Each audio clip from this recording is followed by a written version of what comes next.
اعوذ باللہ من الشیطان الرجیم، بسم اللہ الرحمن الرحیم۔ اللہم صلی علی محمد و آلہ محمد۔ دوستو، میں امید کرتا ہوں کہ آپ سب خیر و عافیت سے ہوں گے۔ میری دعا ہے کہ اللہ پاک آپ سب کو خوش و خرم رکھے۔ اللہ نظر کیوں نہیں آتا؟ ایک یہودی نے حضرت علی علیہ السلام سے کہا کہ تمہارا اللہ نظر کیوں نہیں آتا؟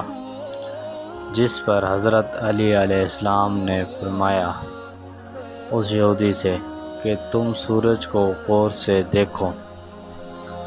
جب حضرت علی علیہ السلام نے فرمایا کہ تم سورج کو غور سے دیکھو تو وہ یہودی کہنے لگا کہ میں سورج کو نہیں دیکھ سکتا۔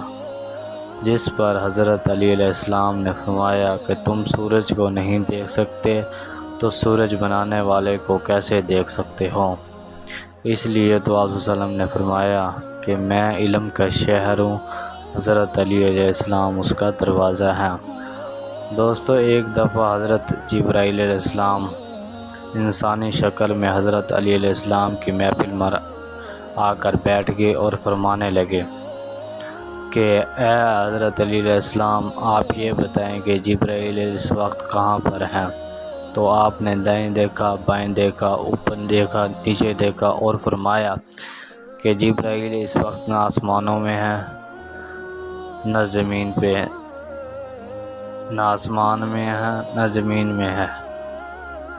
تو جس پر آپ نے فرمایا کہ یا تو جبرائیل علیہ السلام آپ ہیں یا پھر میں ہوں، جس پر حضرت جبرائیل علیہ السلام فوراً وہاں سے چلے گئے۔ تو یہ مولا علیہ السلام کی شان ہے۔ مزید ایسی ویڈیوز دیکھنے کے لیے میرا چینل سبسکرائب کریں، لائک